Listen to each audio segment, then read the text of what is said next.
Now Jesus' response, Matthew 11:4. And Jesus answered and said to them, Luke 7:20. Oh, that doesn't actually happen until 22. Then Jesus answering said to them. So verse 20 and 21 all have to be added. In Luke, they come to him, they question him, saying, Are you he that should come, or look we for another? They repeat the question. And in that same hour he cured many of their infirmities and plagues and of evil spirits, and to many that were blind he gave sight. So all of that needs to be added.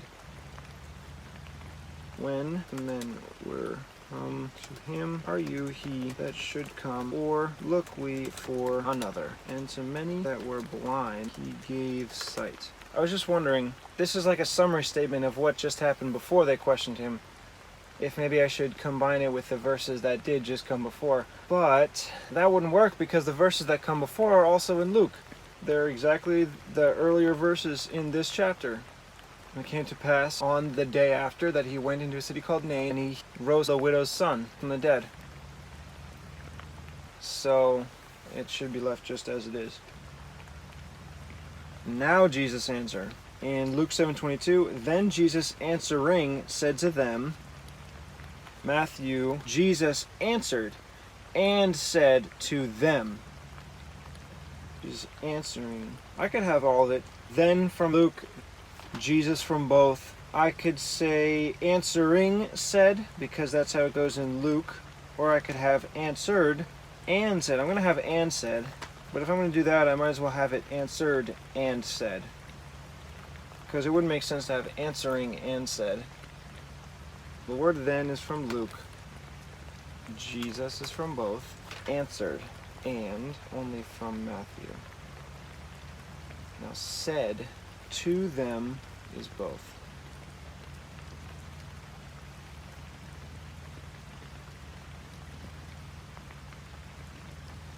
Go and show John again those things. Go your way and tell John what things. Go.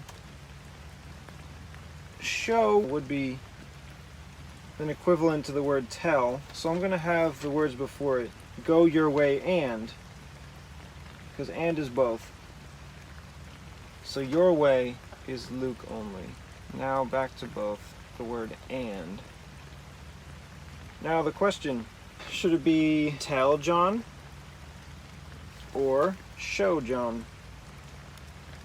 You know, I think that because earlier the sentence was that the disciples of John showed him all these things, then maybe I should keep show here, because that is now what was chosen by Luke instead of tell. Or maybe I could have show and tell John.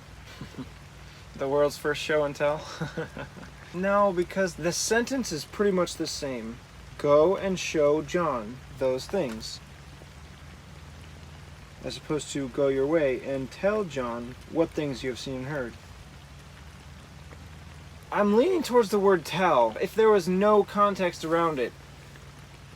But because of these verses earlier, the disciples of John showed him all these things, I am equally tempted to use the word show for that reason. I don't want to do both because they're only doing one thing. They're relaying the information, which is telling him, which is showing him.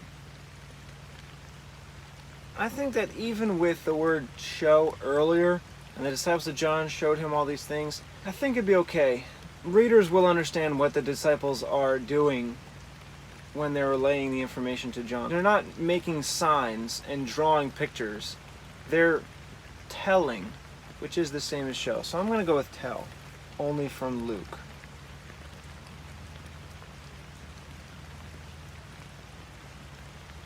John. That's from both. Luke continues, what things you have seen and heard. Matthew says, again, those things which you do see here. What would be equivalent to those? Again, however, is important because Jesus knows that they are giving the information to John, and he's saying, go tell them again. Tell them again these specific things. So I'll keep again from Matthew.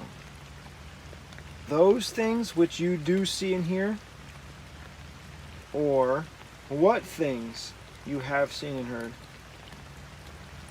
To say again would mean that now there are other things that should be relayed, because earlier when they showed John the things when John's in prison, they obviously showed John some stuff.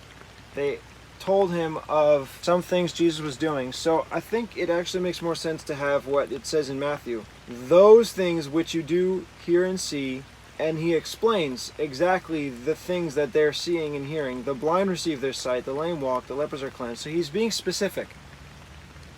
Don't just go back and tell John what you've seen me do, because they already did that. He's saying, go back again and tell him these things.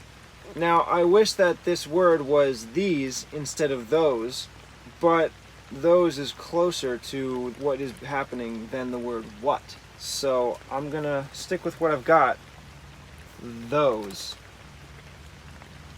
Things is both. Luke continues, things you have seen and heard. Matthew says, which you do hear and see. So the word which is only for Matthew. I'm definitely going to have that.